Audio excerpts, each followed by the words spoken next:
Obviously, the big one is that Ashton Ginty is going to be moving up. I do not believe in that, but hey. Hey, I thought it was all over. Nope. They roll coverage.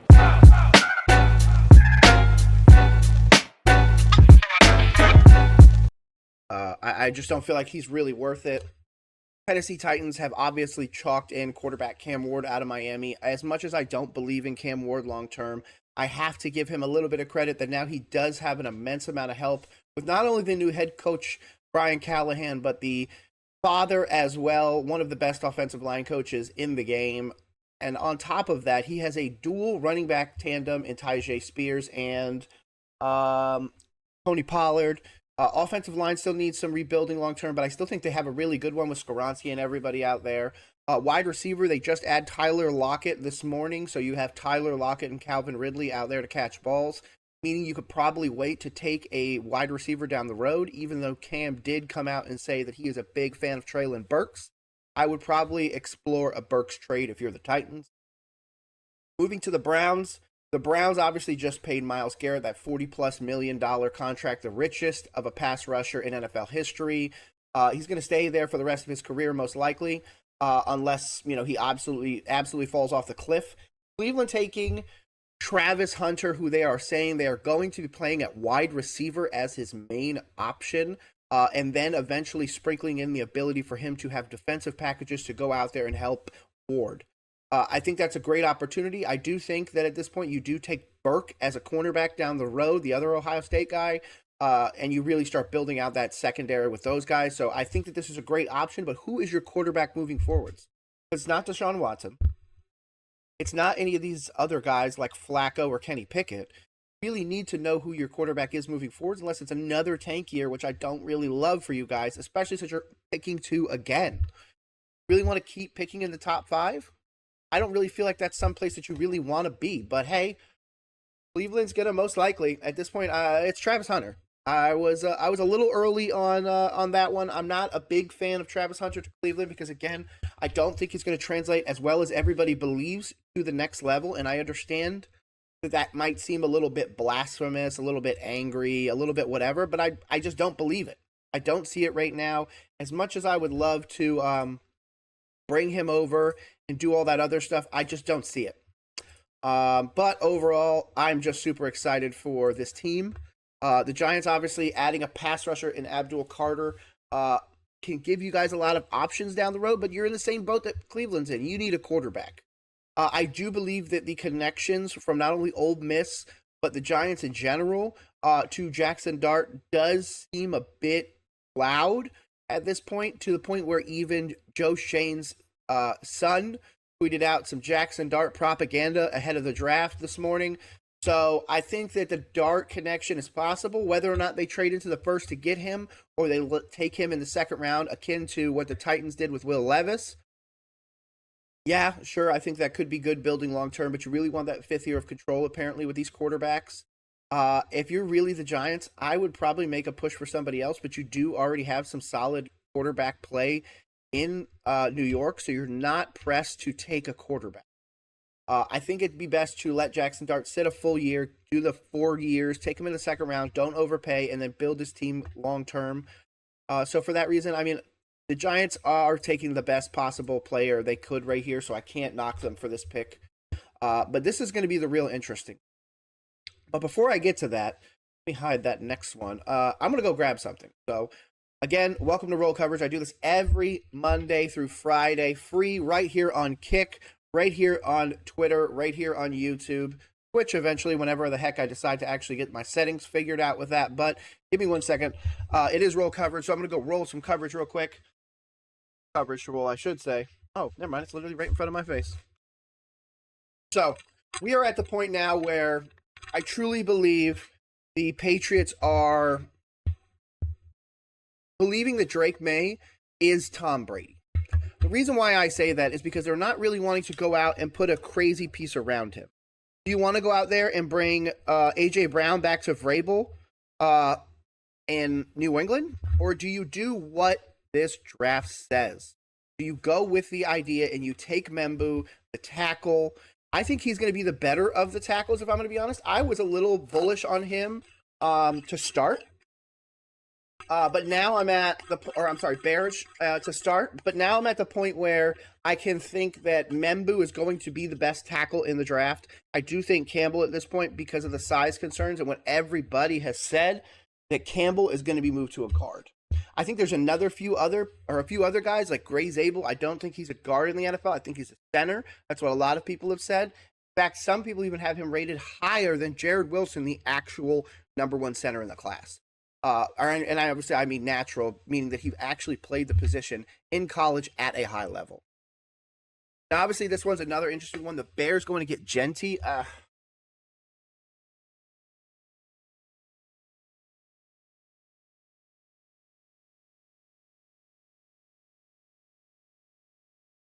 I'm going to be honest. Genty to the Bears doesn't make sense to me, especially given the fact that truly I don't feel like they fixed their offensive line for the long term. I feel like they've just fixed it for the now. I feel like the trade up for Genty is not worth it. I feel like the Omarion Hampton, Travion Henderson, and even some later guys like Ollie Gordon, though he has some issues off the field, I feel like could really be a great running back in the NFL. Some people have this guy rated as like a Hall of Fame grade and everything like that. I just don't see it in the NFL. If he's able to come in and truly affect it, then to be honest, he might sway my opinion on Barry Sanders. And, just because it's the draft, I'm going to give you my Barry Sanders take. I don't think that Barry Sanders would really make the same impact in the NFL now, because back then he was one of the fastest and most elusive players in the NFL, period. Now, all the players around him would be running 4.3, 4.4, 4.5, worst case 4.6 if they're a linebacker. You're going to be chased down a lot of the time. So I just don't think this elusive ability is really what makes it in the NFL. We really don't see anybody that's truly elusive. Even some of the guys that you guys might want to call out, like, say, Bijan, Breece Hall, Christian McCaffrey. The one thing they do? They two hands around the ball, run straight through people on occasion. They're not always just trying to go around the outside. They're not always trying to stiff arm somebody, and I feel like that's what Genty was doing. And not only that, when you go look at the Penn State game gives me some glaring issues. So, in my opinion, the trade up for Genty is not worth it. Whatever team does it, whether or not it's the Bears or whatever, I obviously hope it's not the Bears, because the Bears are the franchise that we need to come back to the NFL to really help the NFL long term. The Bears being good is good for the NFL. So, for that reason, I hate this pick. Moving down here, the Vegas Raiders. Now, obviously, they are rumored to be all over Genty. And if Genty is gone there, you obviously have a lot of opportunity. Cornerback being their number one concern. A lot of people have Barron over Will Johnson due to the injury concerns with Will Johnson, the cornerback out of Michigan. I think both can do really well. The NFL is moving towards more of a zone corner, though. A lot more teams are going zone and kind of going that route as opposed to going man-on-man. We've even seen it for teams like my Carolina Panthers. Zone seems to be the favorite for so many. So for that reason, Jahdae Barron could be really interesting. He does have a lot of explosive ability, and especially with Pete Carroll, we know that he likes to build a defense. He is the architect of the Legion of Boom. So for that reason, I love this for them. Barron may not be my number one corner, but I do think trying to take somebody like a Siobhan Revell here is a massive overpay. So if you're the Raiders, if you love Barron, take him. Hopefully he is your cornerback for the next decade. Hopefully he's the Pat Surtain of this division, even though I guess Pat Surtain's technically in the division. There's just so many opportunities. Speaking of, got my Coastal Carolina. Hopefully you guys are repping Carolina today.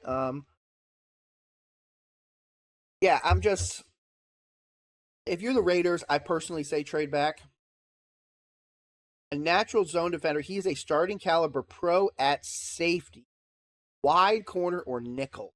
So note to self, they can play him in 3 separate spots. Interesting. New York Jets obviously taking Mason Graham out of Michigan. I've seen Mason Graham falling out of the top 10. I've even seen him falling to 11 or farther. I saw one where he was like 22 or something like that. But him going to the Jets makes sense. They do need the defensive interior. The only other one I could see them going here over Mason Graham would either be his teammate Kenneth Grant or Walter Nolan. I really love Walter Nolan, especially at the next level. I think that he's got so much potential for truly affecting the game. But obviously, so many people are falling out of love with him, and I just don't understand why. I think it's probably because less teams run a 4-3, and the new vogue is to go 3-4 to again go to more of that zone defense. So that's kind of the reason why he's not as needed of a player. Now, obviously, my Carolina Panthers, I do love this pick. Tetaroa McMillan, the wide receiver out of Arizona. Absolutely dynamic X, super tall. Bryce can just go out there and huck the ball deep down the field, and Tetaroa is going to go get it. My bigger concern with this pick, and if it goes this way, I believe that Carolina is telegraphing something a bit more than I love. And that is something that you don't need an X receiver in this offense. It's been the way for a while. Got to figure that Dave Canales is coming from the Pete Carroll offensive. So he's coming into a situation where he was learning that it doesn't matter what you're doing on offense if you guys can't stop people. So as much as I love this pick, and I would love to give Bryce Young a number one wide receiver because I do believe Tetaroa can be that. If the option is Tetaroa or trade back, I'm 100% in the trade back scenario. I like Tetaroa. Some people believe he's going to fall decently far. I would much rather amass the picks for the long term than just kind of let this sit the way it is and then just sit and take Tetaroa. If we were going to change our offensive scheme, sure, but I don't feel that way. You know what really worked in Tampa with Dave Canales? Great running backs, good defense. You know what worked in for the Bucs the year after he left, and he did his last year here? They ran the ball and played defense. That's what's in division. The Falcons are going to go after defensive players to try and stop the quarterback from passing the ball on them. They're going to try and stop the run. The Bucs are going to try and stop the run. The Saints are going to try and stop the run. Everybody is moving towards the same idea. And as much as I want to zig when everybody's zagging, I don't think that this is the best option for Carolina at 8. The best option for Carolina at 8, I don't care if it's trade back one position with an in-division rival Saints. Trade out of the pick. I just don't love it. New Orleans Saints taking Shedeur Sanders is a very interesting pick. Shedeur, obviously, I feel like is a giant all the way. I've called him Shedeur Manning for the longest time, but the Jackson Dart connection might finally be enough for me to accept that Shedeur might not go 3. If that's the case and Shedeur becomes a Saint, I do believe that Kellen Moore, the former OC for the now Super Bowl winning Philadelphia Eagles, going to change that franchise around pretty quickly. Obviously, Chris almost went with Will Campbell here, but obviously Will Campbell's falling due to size and obviously the idea that he is not a tackle in the NFL. He is a guard, so there's no point in paying the premium. Shedeur Sanders going in division is worst case for my Carolina Panthers. Jackson Dart, any quarterback going in division is worst case in my opinion. Tetaroa going there too wouldn't be the best, but kind of is what it is. This would be a solid pickup for them, but obviously, as a Carolina fan, I hope he goes anywhere else. This was obviously the trade back where the Bears went up and got Ashton Jinty. The Jacksonville Jaguars trade back. They get 10 and 41 for Walter Nolan. Walter Nolan is one of my favorite defensive interior players in this draft. It is very telling that he went from second-round talent, and some people still believe he's a second-round talent, to now being in the top 10 going to Jacksonville. Absolutely explosive. I really can't say enough about this guy. I've been speaking glowingly about him for the longest time, and I'm super happy that he is on the board for Jacksonville. Obviously, if I want Carolina to take him, that would be super awesome, but I really just don't see that happening. I don't see that Carolina is going to prioritize that position, but it is what it is. 49ers taking Jihad is an interesting one. I really saw one where Mason Graham falls to you or you take Walter Nolan. So Jihad, this is the first I've seen him go into the 49ers. Jihad, I believe, is going to be a fantastic linebacker at the next level. He is, I believe, coming off of an injury. Did have some off-the-field concerns, but to be honest, he's an off-ball linebacker with a decent amount of sacks. I can't take away that ability. Got the explosive. He's got the ability to still rush the passer. And in these 3-4s, you put him in coverage and then have him immediately just jump after the ball snapped and start rushing that passer. I think that could really help out. So for the 49ers, especially after losing Adam Peters as your GM and so much more turnover, And now with the whole Brock Purdy thing looming over, I think this is really a solid position for you guys to go over. Dallas Cowboys taking a tackle makes the most sense.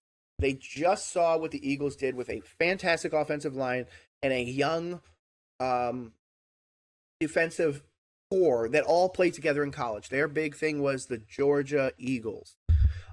So I love what they're doing with this. Now, obviously, you're taking the LSU tackle. Not talking about Georgia here, but I do think he's going to be awesome. I don't think he's a tackle at the next level. I think he's a guard. I think you're going to end up moving him there. I think he has the opportunity to play tackle at times, but there are going to be some situations where pass rushers are just going to overwhelm him.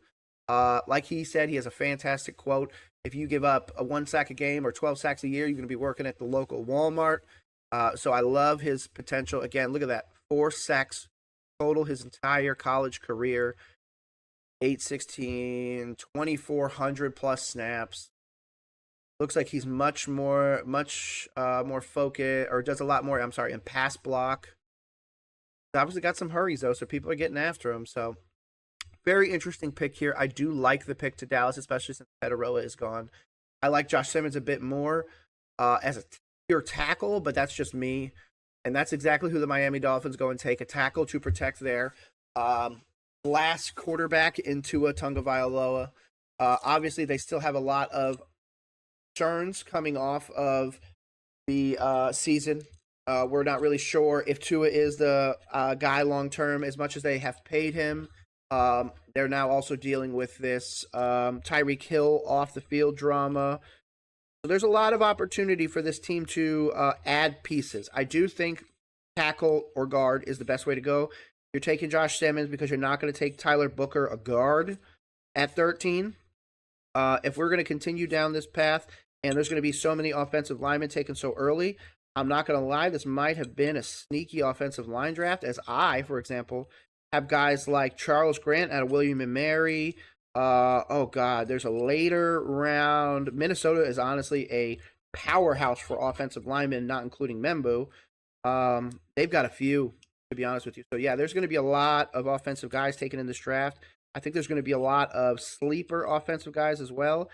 I think there are going to be at least 5 or 6 that we go to look back on this draft and go, wow, how did he ever fall? Oh, well, he had this stupid little concern or this stupid little thing. But you know what? He's he's going to be a long-term pro. So with that, we're going to move on. Tyler Warren, obviously, is the first tight end coming off the board to the Colts. I do not like Tyler Warren over Colston Loveland. I have slowly moved into that position. I actually had Tyler Warren mocked to the Jacksonville Jaguars for the longest time because I really feel like that dynamic tight end presence could help you guys out long term. At the same time, he could play fullback. He can up in line and make plays down the field. He's even played Wildcat quarterback. I mean, I don't love that, but I guess the idea with him and AR or him and Daniel Jones really could just change stuff up. I guess he does kind of give you that opportunity of like, what is he doing on this down? So there's a lot of that. It does kind of remind me of George Kittle, though I think George Kittle's a bit more of a textbook pro. So for that reason, I love the pick, but I don't absolutely love the pick. I love it because Tyler Warren's your number 1 tight end in the draft. There's really nothing I could say about that. I personally believe in Loveland more long-term, or even some other tight ends down the road. But to be honest, at this pick, if you're not taking a wide receiver because you've got Downs, you've got Michael Pittman, you've got Adonai Mitchell, so you don't really need the wide receiver help. Tight end's the way to go. Take Tyler Warren. Now, this is another interesting one. You know, as a Carolina Panthers fan, and as an NFC South fan in general, I love to see what's going in division. So at this point, in division, we have Tedero McMillan to my Carolina Panthers, Shadur Sanders as the new quarterback of the New Orleans Saints. And now we move down here to the Atlanta Falcons, who are taking Luther Burden. I really like Luther Burden. I don't know if he's my wide receiver. What is he, 2 here? I don't think he's my wide receiver 2. He's probably my wide receiver. Actually, he is. I'm going to probably, in my wide receiver rankings, would probably go Emeka Egbuka, Luther Burden, Tedoroa, in that order. I do think that's really great option. You're going to need somebody to help out Michael Penix. You need a burner. You need some guy that's got the toughness to really deal with that division as well, because he's also going to be going up against J.C. Horn and a few great corner safeties in division.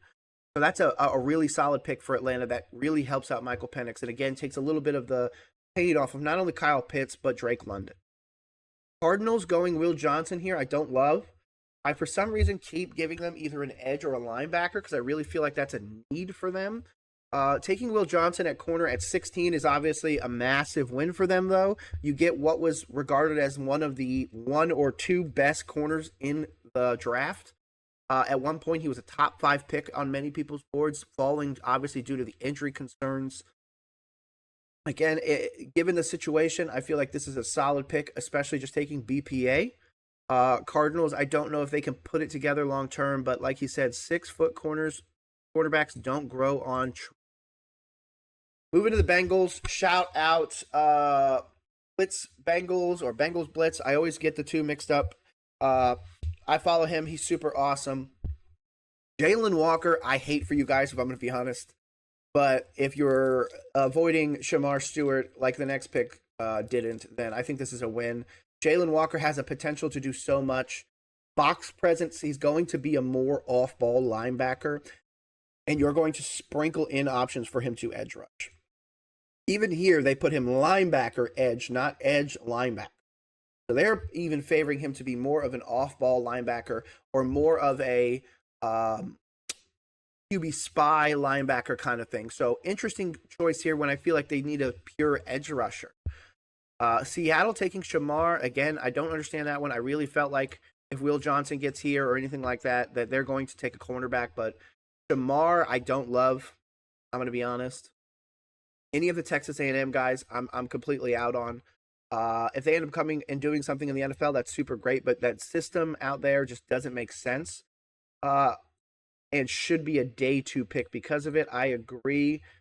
Him going here is too rich for my blood. So in my opinion, this is the worst pick so far. This one, on the other hand, makes me super sad because I love Malachi Starks. If we took Malachi Starks as a Carolina Panthers fan at number 8, fans would be angry, but I would be over them. I think he's really dynamic and has the opportunity to really help out, especially being a 3 straight season SEC safety. Now, there's obviously the later Alabama safety, whose name is escaping me right now. So you could go and get him instead. I do think Malachi truly does have next-level ball skills. I compare him to Minkah Fitzpatrick. I am 100% sold on him. You do not need to feed me any information. This is an A-plus pick for my in-division rival, Tampa Bay Buccaneers. And Matthew Golden to the Broncos. Real interesting. Hey, Hot Zono Sports, I really appreciate you, bro. Really appreciate you. Oh, apparently I can't pin it, or else I'd pin the tweet. Sorry, bro. But yeah, man, I sincerely appreciate you. I'm really excited for the draft, and I'm probably going to go on a few different shows, talk ball. Probably a lot of Carolina Panthers talk tonight, so make sure you come check me out. Denver Broncos getting Matthew Golden. They didn't put the second T in his name on PFF, so they kind of messed up there. His Matthew Golden. But regardless, Golden has that downfield speed. He's got the ability to play on special teams, which I don't love, and I feel like teams are going to try to use him for special teams early. Don't just let him be a great wide receiver and go out there and catch balls. I don't feel like he's the true person that Sean Payton's going to want. I feel like instead of taking Golden, he's going to take Colston Loveland here. But then again, if Luther Burden falls, I feel like he's a Bronco. So there's so many opportunities. Another one, too, one that's not on this list yet, Omarion Hampton, Travion Henderson. There's so many opportunities. He's looking, meaning Sean Payton, he's looking for that dynamic player. He's looking for that Taysom Hill, that Alvin Kamara that can play a bunch of different things to really confuse teams. And obviously being with the Broncos now, Bo Nix, you have your quarterback of the future. You need to get him a weapon, but it's now the pick to get it when you know that there will be some depth at wide receiver down the road. It's probably going to be the option because wide receiver seems to be heavily mocked to the Broncos, but I really feel like a running back is a sleeper pick here depending on who is still available. Pittsburgh Steelers getting Jalen Milroe is best case scenario for the Steelers. I say that being a Milroe denier. I am not a pro Milroe guy at all. I don't think Milroe did enough in college for me to love him at the position. I don't think he did enough for me to care about the long term ability of Jalen Milroe. But the one thing I cannot ignore more than anything is the opportunity for Jalen Milroe to go to a team that is not only going to listen to him, but is also going to develop him the right way. I was about to say the 49ers. The Steelers build teams the right way, inside out. Quarterback is obviously a position they still are waiting on. If you end up getting Milroe and he spends a year behind Aaron Rodgers or a year behind Kirk Cousins, a year behind somebody else, it's still better than not taking a quarterback in this position. Milroe is one of the more gifted quarterbacks coming into this draft. In my opinion, he's going to get the Lamar Jackson style, like should he be a running back and everything. And if he doesn't, I think that the NFL has finally learned that just because you're a dynamic runner doesn't mean you need to switch positions. It just means you need to clean up some of the other things that you have. I obviously think that Milroe might be a little bit better of a prospect than Justin Fields, though I still hold out for Justin Fields. Just unfortunately, he's not in Pittsburgh anymore. Probably doomed in New York with the Chargers. Get one of the better players. Obviously, this is a big connection. Colston Loveland played at Michigan with Harbaugh. He knows exactly what's going on. This is giving him so much opportunity. Strong tight end, great hands, so much opportunity. He's not going to be their true X, obviously. They have Lad McConkey to play under. You're never going to put him really outside. He's going to help you out in so many options. I do think that if they choose to not go running back here, tight end is a fantastic position. So for that reason, this is a W for me. The only one I thought that might take is Kenneth Grant out of Michigan, but apparently he's going to fall a little bit farther. Green Bay Packers continue their reign of not taking a first-round wide receiver with Tataroa, Luther Burden, and Matthew Golden all off the board. They decide to take the edge out of Boston College. Donovan Izuaku, is that what I've been saying? I love the football IQ. I love the idea of what he could be. Some people are saying that even though his 3-4 ability is there, that overall he is going to be a day 2 pick. I haven't seen him go day 2 in pretty much anybody's draft. So for that reason, going to the Packers is a solid one. I do think he could be your Packers edge rusher for a very long time, especially with that defense and structure around you. Even though you did lose Jair Alexander, there's no number 1 corner at this point unless you want to trade back maybe once more to some of these other teams and give somebody the ability to jump up. But even then, I don't know if the juice is really worth the squeeze, given that you might only get, say, a 3rd, 4th round. So take BPA, basically. Donovan goes to the Packers. Minnesota shores up that center with Kenneth Grant. Wow. These next 3 are actually solid picks. The reason why I say that, Minnesota gets their defensive interior with Kenneth Grant, a guy who's actually, on a lot of people's things, being mocked higher than his teammate, Mason Graham. I don't really know why. I like Grant a lot. I think he has so much power, quickness, and especially playing nose tackle. It's a little bit of a devalued position nowadays, and especially since most teams, again, run the 3-4, the 4-3 is losing out on those defensive interior guys. So guys like Kenneth Grant, guys like Mason Graham, Walter Nolan are not as needed at the next.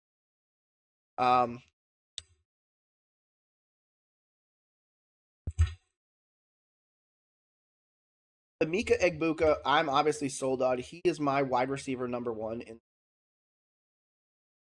he was obviously choosing between Kelvin Banks and Egbuka, which the fact that the Banks made it down this far is absolutely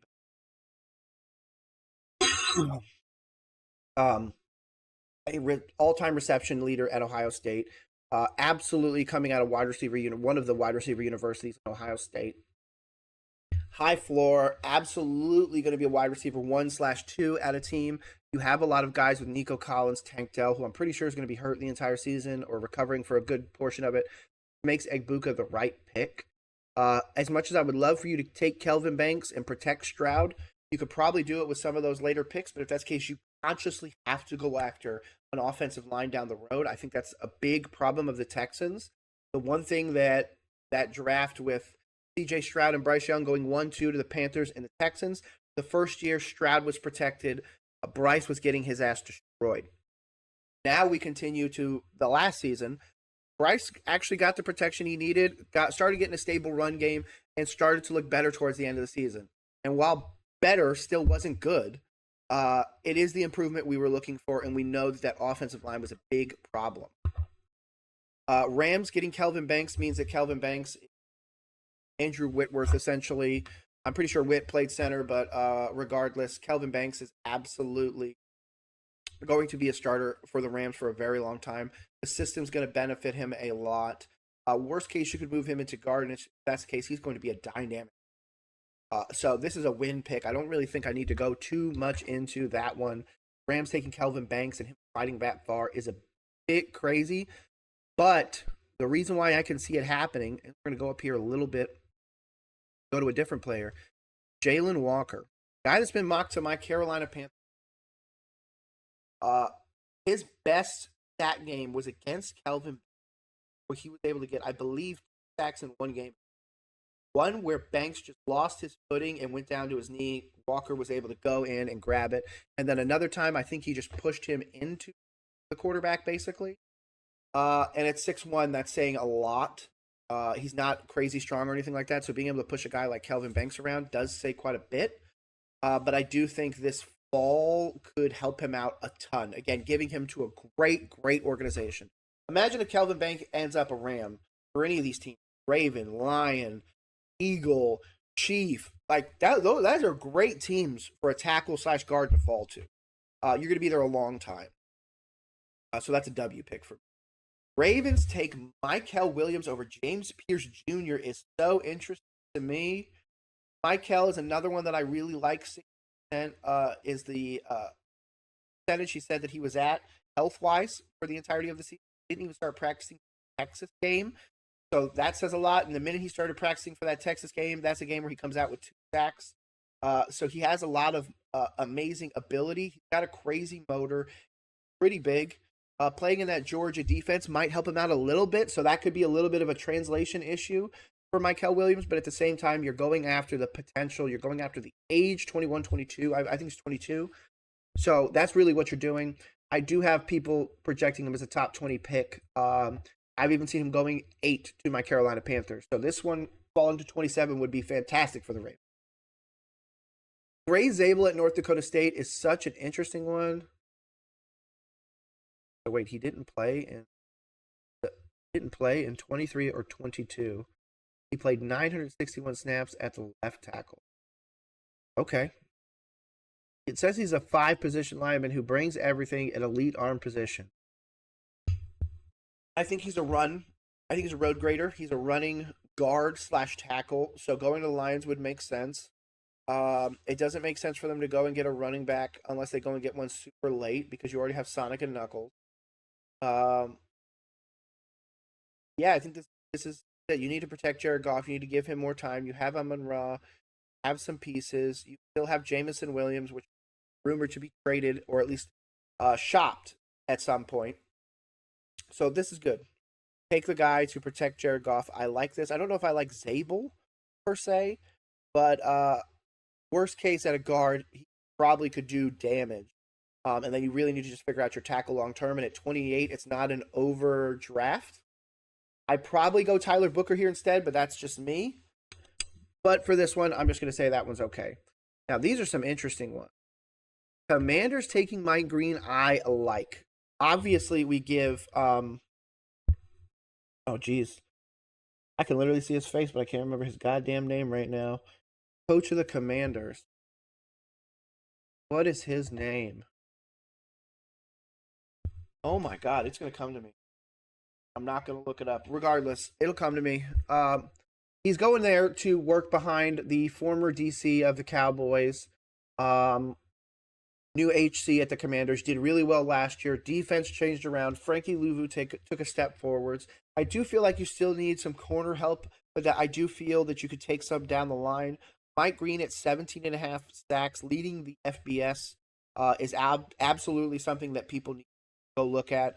I do think he's falling because of the competition level, and I have a concern with that as well. Are these 17.5 sacks only coming because you're playing against Marshall-level talent? Or are you really going to be able to do something in a 3-4 setup? I'm obviously hoping he can. Again, he's, what does it say? elite pass rush and run defense grades, in addition to the high 90 percentile numbers in win rate and run stops. So, to be honest, making it to 29 is kind of crazy, but I can't deny that this would be a stellar pick for the Commanders.